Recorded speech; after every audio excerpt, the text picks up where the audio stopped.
Hello and welcome to History Time. Each year, in the last Sunday of November, the High Court of Madras closes its gates and doors. The Chief Justice, or the justices, or the lawyers, none of them can gain access to the compound for 24 hours. What is the story behind this unique practice?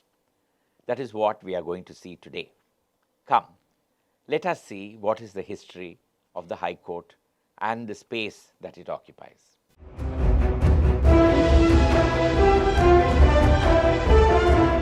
Each year, before the High Court closes its gates for 24 hours, notices are put up all around the building and the compound wall. Immediately, a plethora of stories begin to circulate in social media and sometimes in print media as well. One of the stories is that this entire property was once owned by some family, and later the government took it over forcibly, and today there is no trace of who it belonged to. But to prevent that family from laying a claim, the compound is closed once a year. This is one story. The other story is that the keys of the High Court, after the doors are locked, are taken to the Chennakeshava Perumal temple in Devarajamudali Street and kept there because the temple once occupied the High Court property. This again is pure fiction. But interestingly, both these stories are based on some historic fact.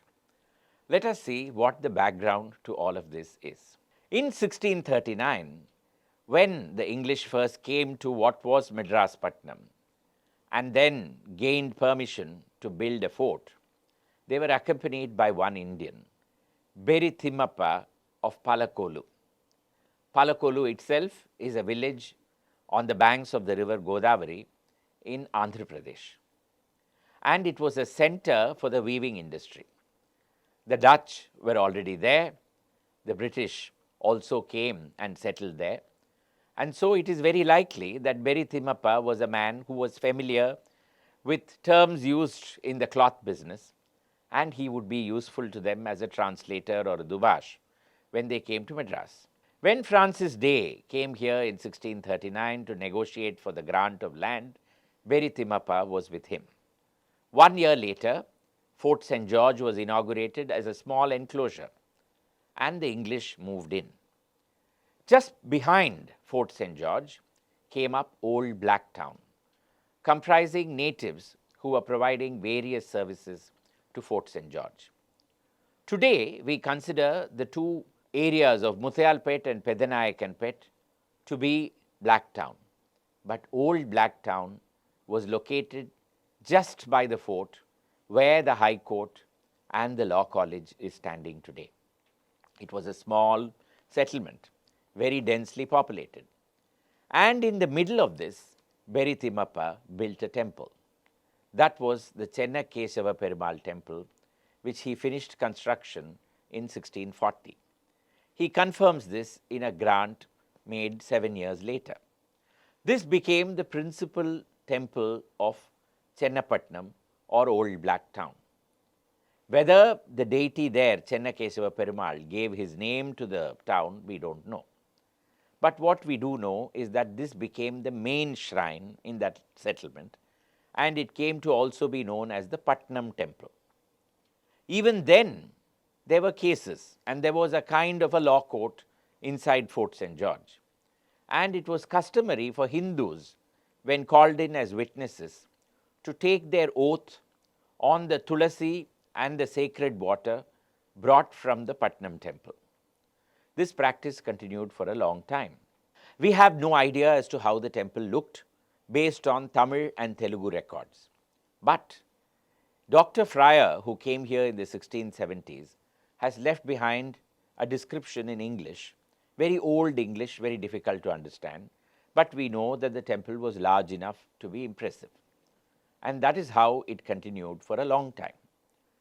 In 1746, the French came up the sea, bombarded Fort St. George, the British fled to Kadalur, and the French took over.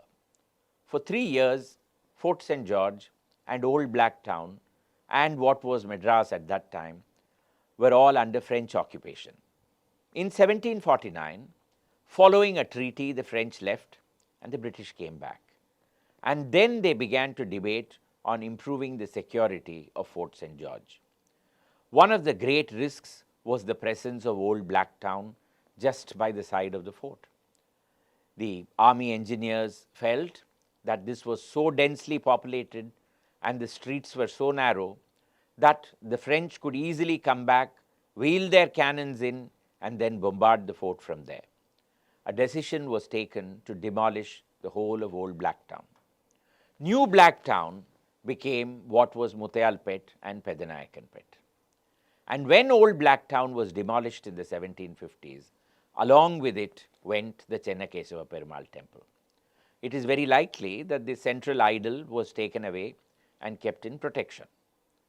The debris from the Chennakesava Perumal temple was used for the construction of a protective wall all around what was then Chennapatnam. Today you can still see a remnant of that wall on Old Jail Road in a place that is called Madipunga. You have to climb up the steps and go to the top, and you can see how big the wall was at one time. The British were troubled by stirrings of conscience about having demolished the temple, and they therefore decided to give land for the construction of a new shrine. 25,000 square feet was allotted between Devaraja Mudali Street, Ganguramaya Street, Nainiyappa Nayakan Street, and China Bazaar Road. It was estimated that around 15,000 pagodas would be required for the construction of the new temple. A pagoda then was rupees 350 in the currency of that time. The British themselves gave around 1,100 pagodas as donation.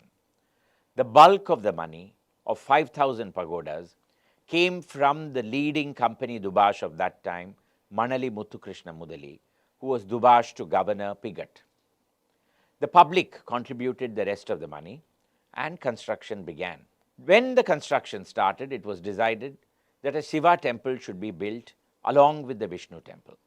And that is how the Chenna Mallikeshwara Swami temple came to be built. Even today, you can see the two shrines standing next to each other at the intersection of what is now NSC Bose Road and Devaraja Mudali Street. When you enter the temples, you find that they are very clean, and there is a common wall that separates the Vishnu temple from the Shiva temple with a door between the two. The two share a common temple tank. It's a tiny temple. But for the people of Madras, this was once again the Patnam temple. And the practices in the courts continued.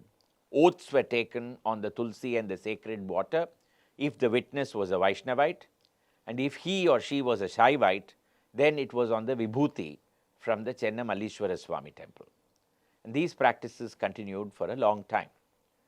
Now, what happened to the land on which Old Blacktown stood? That became a vast open space. The idea was that if an enemy came, you could see them from the fort itself. It became a vast grassland, an esplanade. Boundary pillars were erected on the northern side of this esplanade to indicate to what distance no construction could be built in between. There are various figures about the number of pillars. Some people say there were 13 pillars, some say there were 5, some say there were 7. But today there is just one pillar, and that pillar stands in the shadow of Dare House belonging to EID Parry.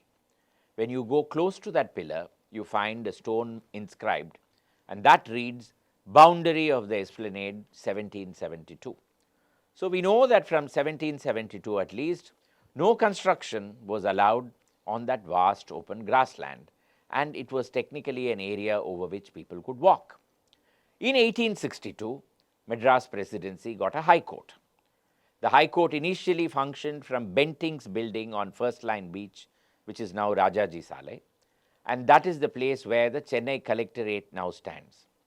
Later, a new High Court complex was built on that old esplanade, and that is where we have the High Court today. So you can see that there is a fact behind all those stories.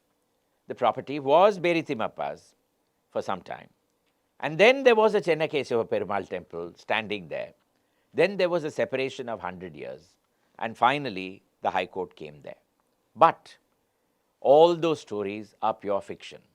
Why then is the High Court closed once a year? The simple reason is, for 100 years this was an open space. And as per the laws of easementary rights, if you allow public access right through the year, they can claim that this is public pathway or public access way. To prevent that, the court closes once a year. The keys don't go anywhere. There is no story about trying to find out a lost family. It is pure and simple an old British law that is being followed. Prevention of easement, or prevention of people from walking in and therefore claiming that it is a public pathway. That is the only reason why the High Court closes. It's a small but interesting snippet of our city's history. I'll be back in the following weeks with more stories. Bye for now.